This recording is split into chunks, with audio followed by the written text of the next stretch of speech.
So this is one of our lecture videos for Chapter 16, and in this lecture video we'll start off by looking at solubility equilibria.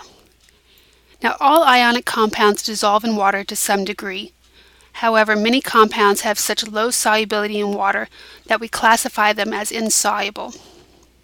We can apply the concepts of equilibrium to salts dissolving and use the equilibrium constant for the process to measure relative solubilities in water. The equilibrium constant for the dissociation of a solid salt into its aqueous ions is called the solubility product, and we represent this by KSP. So again, large capital K means equilibrium constant, and the SP just indicates a solubility product. So for an ionic solid, the dissociation reaction is where you start from the metal complex or the ionic complex as a solid, and it dissolves in water. So we have the aqueous forms of the ions, and it produces its cations and its anions. So using this reaction, the solubility product would be products over reactants to get the K value. And remember, because the ionic salt is in the solid state, we can't express it as a concentration, so it doesn't show up in our equilibrium constant. For example, if we're looking at the dissociation reaction for lead chloride, the lead chloride will break up into one lead ion and two chloride ions. And the equilibrium constant would be the lead concentration times the chloride concentration squared. So in your book you'll find tables that list different solubility product constants. So if you need one of these values, such as the solubility product for barium fluoride, you can look it up. So this barium fluoride would have a KSP of 2.45 times 10 to the minus fifth. Now as we look at these solubility constants, the larger the KSP, the greater the solubility of the compound. Because remember, the K is the products over reactants. The larger the KSP, the more products that there are. So the larger the KSP, the more ions that you have in solution, and that means the more soluble the compound is. So now we don't just have to classify compounds as soluble or insoluble based on intermolecular forces. Now we can say to what degree something is actually soluble. Solubility is the amount of solute that will dissolve in a given amount of solution, and this is at a particular temperature. Because these solubilities we can relate to the equilibrium constant. Remember, each equilibrium constant has a particular temperature associated with it when it was measured. The molar solubility is the number of moles of solute that will dissolve in a liter of solution. So it's the molarity of the dissolved solute in a saturated solution is another way to describe the molar solubility. So if we're looking at a general reaction where the ionic salt dissolves into its cation and its anion, so the molar solubility would be equal to the KSP over the N coefficient raised to the N power times the M coefficient raised to the M power raised to the 1 over N plus M. We're going to calculate the molar solubility of lead chloride in pure water at 25 degrees C. So our first step is to write the chemical equation. So we have lead chloride solid dissolving into lead 2 plus ions, and it will create 2 chloride ions. So we write the KSP for this, so it's products over reactants, so it's just the lead times the chloride concentration squared. And be careful when you're writing these, remember these balanced chemical equations, these coefficients become the exponents. So it's this little detail here that many students will forget and will make an error when calculating the molar solubility. So if we want the molar solubility, so this, remember, this is the molarity of a saturated solution. So I'm just going to make up a number of the mass of the solid that I have, because it doesn't matter. I'm just going to have a lot of it, and it's going to be in excess. So initially I have a lot of lead chloride. I've got no lead ions in solution and no chloride ions in solution. So as I react, or the lead chloride start to dissolve, I'm going to lose some number of moles of the lead chloride, and that will produce X moles of the lead and 2 times X for the chloride, because remember it's a 1 to 2 mole ratio. So remember it's a 1 to 2 mole ratio. That's why I have to add 2 times X for the chloride. And remember, the amount of lead chloride solid doesn't matter because it's not part of our mass action equation. I can then plug these values into my mass action equation, my equilibrium values. So I'm just rewriting my ice table and my mass action equation so it's all on one slide. So it would be X times 2X squared. I can reduce this down so that KSP equals 4X cubed, because 2X squared would be the same thing as 4X squared. So this is equal to X times 4X squared. So this is where I get the KSP equals 4 times X cubed. So I take my K value, which I can find in a book, and I divide it by 4, and then I take the cube root, and I get an X value of 1.43 times 10 to the minus second molar. So the molar solubility is related to the KSP value, but you cannot always compare solubilities of compounds by comparing their KSPs. In order to compare KSP values, the compounds must have the same dissociation stoichiometry. Addition of a soluble salt that contains one of the ions of the insoluble salt decreases the solubility of the insoluble salt. For example, addition of sodium chloride to the solubility equilibrium of solid lead chloride decreases the solubility of lead chloride. So if I'm adding sodium chloride, and sodium chloride is very soluble, and if we say that it breaks up completely to Na plus and Cl minus, we're adding more chloride to the system. So if I increase the chloride concentration, Le Chatelier's principle tells me that the system will shift to the left to counterbalance that change so that it reaches a new equilibrium. And so if it does, as the system shifts to the left, you will have more of the lead chloride that will precipitate. So you're increasing the lead chloride as a solid, so this increases the precipitate. So in this problem, we're going to calculate the molar solubility of calcium fluoride in 0.1 molar sodium fluoride at 25 degrees C. So this will be very similar to the previous problem, except this time we're adding in sodium fluoride, so we're adding in a salt of the common ion. We first start by writing our balanced chemical equation. Calcium fluoride dissociates into calcium 2 plus and 2 equivalents of the fluoride ion. The KSP is the products over the reactants, so calcium times the fluoride concentration squared. I set up my ice table, and since the reactants don't matter in the KSP, I'm not even going to bother showing them. But for the calcium 2 plus, we initially have 0 molarity, but the sodium fluoride, we have an initial molarity of 0.1 molar. So as the calcium fluoride begins to dissolve, we will produce more calcium and more fluoride. So plus X of the calcium plus 2X of the fluoride, because remember this is a 1 to 2 mole ratio. I then find my equilibrium concentration, so X for the calcium, and for the fluoride concentration it's 0.1 plus 2X.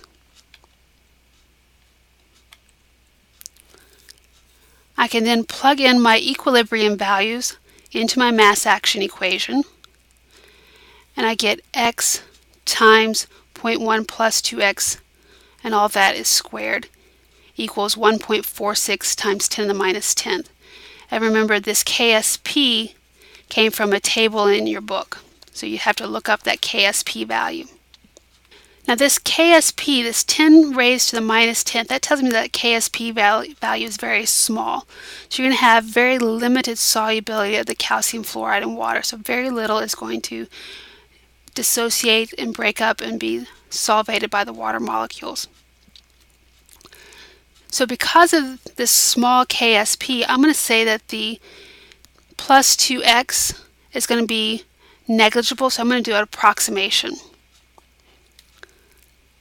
So this simplifies my math so that the KSP equals x times 0.1 squared. And remember that KSP we found in the table of book. So if I solve for x, I take my KSP, divide it by 0.1 squared, and I should get an x value of 1.46 times 10 to the minus 8th molar. The pH of a solution can also affect its solubility. For insoluble ionic hydroxides, the higher the pH, the lower the solubility of the ionic hydroxide. So the higher the pH means that there's more hydroxide ions.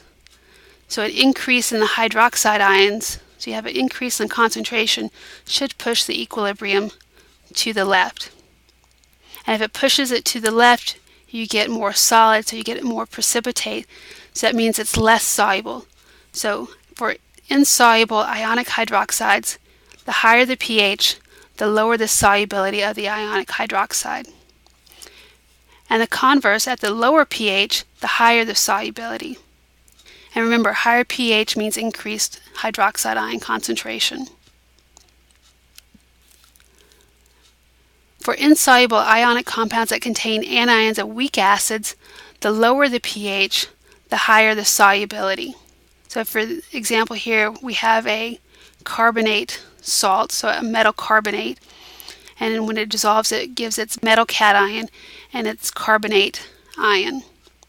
So if we're looking at lower pHs, so a lower pH means a higher hydronium ion concentration.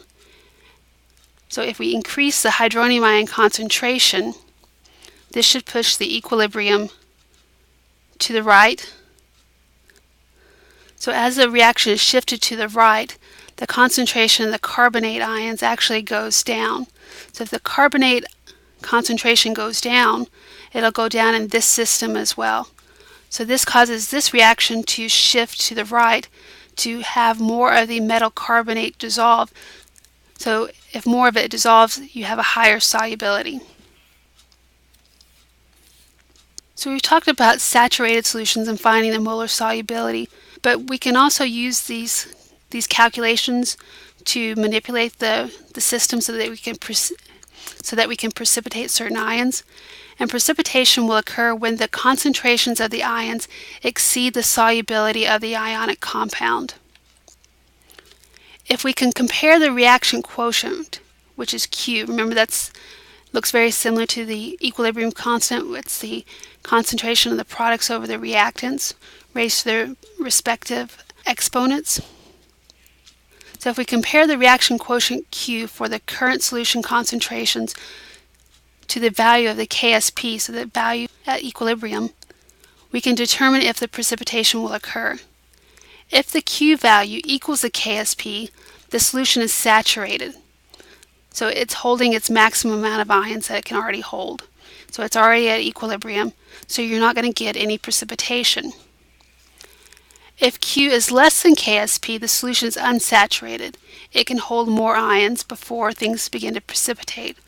So if Q is less than K, the solution is unsaturated and you get no precipitation. The only time you get precipitation is when your Q value is larger than your KSP.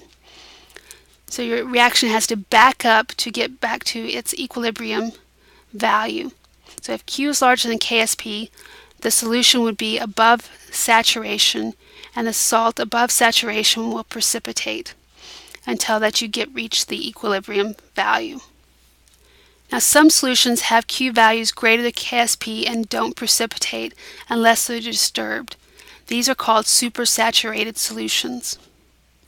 So a common demo that we do in Chem 1A and sometimes in 1B is we prepare a supersaturated solution of sodium acetate.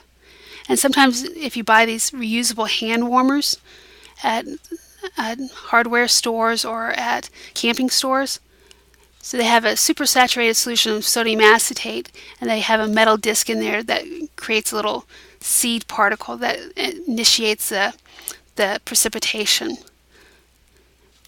Or I can drop a seed crystal of the sodium acetate into this supersaturated solution.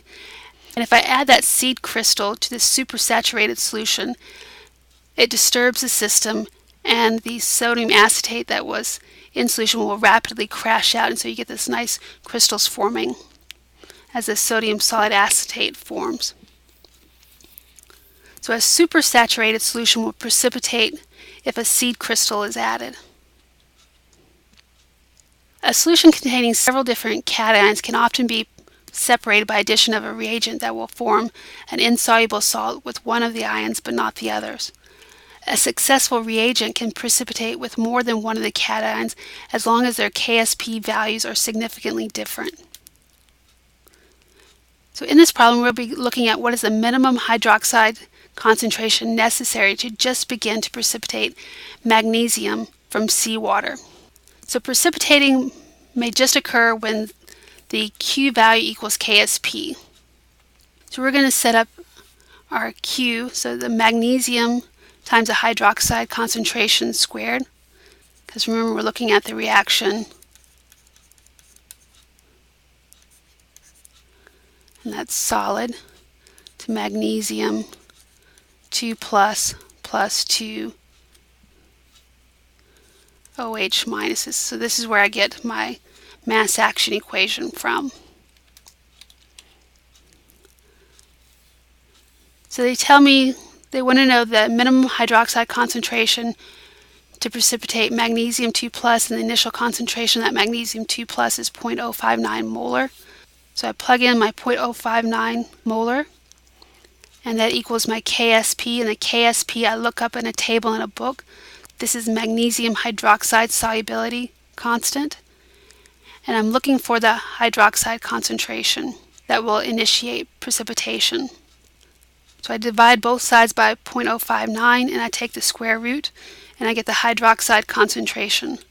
So any hydroxide concentration above this will cause magnesium ions to precipitate.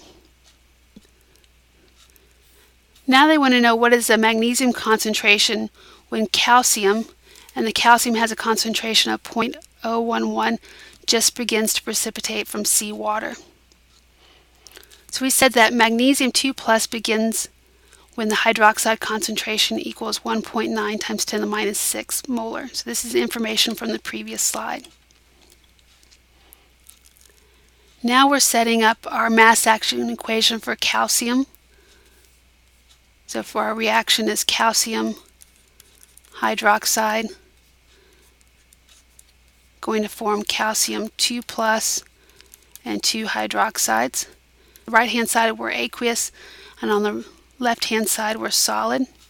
So this is how we get our mass action equation. And the Q value will equal the equilibrium constant, so this is just when precipitation starts to occur. And they told us in the problem that the calcium concentration is 0.011, and we're looking for the hydroxide concentration, and we know the KSP for calcium hydroxide is 4.68 times 10 to the minus 6, and again this comes from a table. So the hydroxide concentration is the 4.68 times 10 to the minus 6 divided by the 0.011 and the square root of that. So the hydroxide concentration is 2.06 times 10 to the minus 2nd. Okay, so from 2 slides ago, we said that magnesium begins to precipitate when the hydroxide ion concentration is 1.9 times 10 to the minus 6. And the calcium begins when the hydroxide concentration is 2.06 times 10 to the minus 2nd molar. So using the Q mass action equation for the magnesium hydroxide, if we're looking for the magnesium concentration when the calcium concentration is 0.11. So we know the hydroxide concentration from the calcium solution. And we know the KSP from the magnesium hydroxide table. So this is the solubility product for the magnesium hydroxide that we look up from a table. So under these conditions, when I solve for the magnesium concentration, the magnesium will precipitate out at a concentration of 4.8 times 10 to the minus 10th molar. Calcium 2 plus just begins to precipitate out. The magnesium 2 plus ion concentration has dropped from 0.059 molar to 4.8 times 10 to the minus 10th.